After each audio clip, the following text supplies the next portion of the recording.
નમસ્કાર વાલા વિદ્યાર્થી મિત્રો, સ્વાગત છે તમારું। આજે વાત કરીશું ધોરણ 5માં મિત્રો આપણી નવોદયની પરીક્ષા તારીખ 13/12/2025ના રોજ જે પેપર લેવામાં આવનાર છે તેમાં વિભાગ નંબર મિત્રો 2 આપેલ છે અંકગણિત, જેનું આપણે આ વિડીયોમાં સચોટ સોલ્યુશન જોઈએ। વિદ્યાર્થી મિત્રો, વિડીયોની શરૂઆત કરીએ તેના પહેલાં ખાસ ચેનલમાં નવા હોય તો ચેનલને અવશ્ય સબસ્ક્રાઇબ કરી વિડીયોને લાઇક અને શેર કરવાનું ન ભૂલતા। વિભાગ 2 અંકગણિત કસોટી, જેની અંદર મિત્રો તમારે 41મો પ્રશ્નથી કરી અને 60 સુધીના પ્રશ્નો અંકગણિતના રહેશે। અહીંયા સૌપ્રથમ જોઈશું 41મો પ્રશ્ન કે સાયકલની કિંમતમાં 20% ઘટાડતા તેની ખરીદારીમાં 20%નો વધારો થાય છે, તો દુકાનમાં વેચાણ પર તેની અસર શું થશે? તો 4% છે એ એનું વેચાણ છે એ ઘટશે। એના પછી નેક્સ્ટ પ્રશ્ન છે 12.1 દશાંશ સમાનાર્થ રૂપ, તો અહીંયા મિત્રો દશાંશ સમાનાર્થ રૂપ આપવાની વાત કરી છે, તો 12 અહીંયા થશે 0,625 બરાબર। ચાલો આગળ જોઈશું 43મો પ્રશ્ન છે। અહીંયા મિત્રો સાદુરૂપ આપવાનું છે, કિંમત શોધવાની છે બરાબર। સૌપ્રથમ આપણને ખ્યાલ છે કે ભાગુ સબા બરાબર, પહેલું ભાગાકાર, પછી ગુણાકાર આવે, ભાગુ સરવાળા અને બાદબાકી। આ નિયમ પ્રમાણે તમારે અહીંયા ગણતરી કરવી પડે, તો આ નિયમ પ્રમાણે તમે મિત્રો ગણતરી કરશો તો અહીંયા જે જવાબ આવશે તે આવશે 16।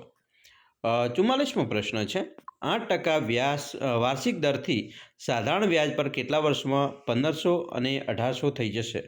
તો મિત્રો 1500 રૂપિયા અને 1800 રૂપિયા છે 8%ના વાર્ષિક દરથી જો આપણે લઈએ તો 2.1 વર્ષ એટલે કે 2.5 વર્ષમાં મિત્રો એટલા થઈ જશે। 45 એક શીશાની ઘનાકૃતિ જેની બાજુ 6 સેન્ટીમીટર છે તેને પીગળાવીને 27 નવા ઘન બનાવવામાં આવે છે, તો આવા પ્રકારના બનેલા નાના ઘનોની બાજુની લંબાઈ કઈ છે?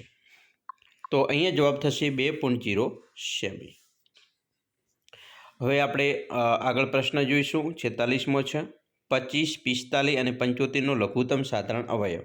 તો મિત્રો 25, 45 અને 75નો લઘુત્તમ સાધારણ અવયવ છે બરાબર, એટલે કે લસા શોધવાનો છે। મિત્રો 25, 45, 75નો તમે લસા શોધશો તો જવાબ આવશે 225। 47 એક ઓરડાની લંબાઈ 15 મીટર છે, તેના ભોંયતળિયા પર 15 સેન્ટીમીટર બાય 12 સેન્ટીમીટર બાજુઓની 7500 ટાઇલ્સ એટલે કે 7500 ટાઇલ્સ લગાડવામાં આવે છે, તો ઓરડાની પહોળાઈ કેટલી? તો અહીંયા મિત્રો ઓરડાની પહોળાઈ છે એ 9 મીટર થશે। 48 એક સંખ્યામાંથી તેના અંકોનો સરવાળો બાદ કરવામાં આવે છે, પરિણામે પ્રાપ્ત સંખ્યા હંમેશા વિભાજ્ય હશે, તો તે આવશે 9 મીટર, 9થી વિભાજ્ય હશે બરાબર। એના પછી 49 છે 6.6, 6.06, 6.006 અને 66.6006 નો સરવાળો કેટલો થાય? તો અહીંયા તમે સરવાળો કરવા બેસો તો મિત્રો જવાબ જે આવે છે તે આવશે 85.2666। એના પછી મિત્રો 50મો પ્રશ્ન છે 0.0725ને સાદા અપૂર્ણાંકના રૂપમાં લખતા શું આવશે? તો એને સાદા અપૂર્ણાંકમાં લખીએ તો મિત્રો જવાબ આવે છે 29/400। 51 બે અંકોવાળી પ્રાકૃતિક કુદરતી સંખ્યાઓની સંખ્યા કેટલી? તો મિત્રો બે અંકોવાળી પ્રાકૃતિક સંખ્યાઓની જે સંખ્યા છે તે આવશે 90। 52મો પ્રશ્ન છે 2100ના અવિભાજ્ય ગુણક માઇનસ પદ અવયવ છે, તો અહીંયા મિત્રો જે જવાબ છે તે આવશે 2 × 2 × 3 × 5 × 5 × 7। 53મો પ્રશ્ન 1/13 મિત્રો કૌંસમાં છે 7 + 2 × 5 × 11 + 2 × 13ને સાદુરૂપ આપતા પરિણામ શું મળે? તો અહીંયા જવાબ આવશે 11। 54 ₹600ની એક મુદ્દલ એટલે કે રકમ સાધારણ વ્યાજ પર 4 વર્ષમાં ₹720 થઈ જાય છે, જો દર 2% વધુ કરવામાં આવે તો રકમ મુદ્દલ 4 વર્ષમાં કેટલી થઈ જશે? તો અહીંયા જે જવાબ આવશે તે આવશે ₹768। 55 એક તાર 2.3 મીટર લાંબી છે, તે બે ભાગોમાં તૂટી જાય છે, એક ભાગ બીજા ભાગથી 5/8 મીટર મોટો છે, મોટા ભાગની તારની લંબાઈ છે, તો અહીંયા જવાબ આવશે 1.1/16 મીટર। 56 જો 72 અને 180નો ગુરુત્તમ સાધારણ અવયવ 36 છે, તો તેનો લઘુત્તમ સાધારણ અવયવી કેટલો થશે? તો એનો જવાબ આવશે 360। હવે જોઈશું નેક્સ્ટ પ્રશ્ન 57મો છે 4 અંકોની નાનામાં નાની સંખ્યાના અવિભાજ્ય અવયવ તો મિત્રો થશે 5 × 5 × 5 × 2 × 2 × 2.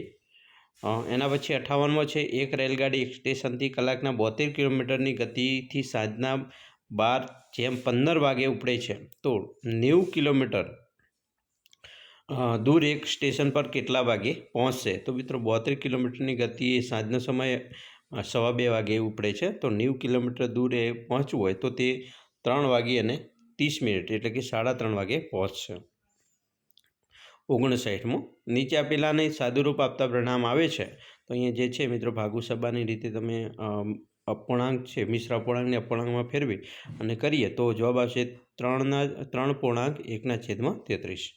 અને 60મો પ્રશ્ન છે, એક હોલની લંબાઈ તથા પહોળાઈમાં 23 મીટરનું અંતર છે તો લંબાઈ > પહોળાઈ જો હોલના ભૂતળની પરિમિતિ 206 મીટર છે તો તેના ભૂતળનું ક્ષેત્રફળ તો થશે મિત્રો 2520 વર્ગ મીટરમાં. તો આવી રીતે તમારે મિત્રો કુલ પ્રશ્નો છે 20 આવનાર છે.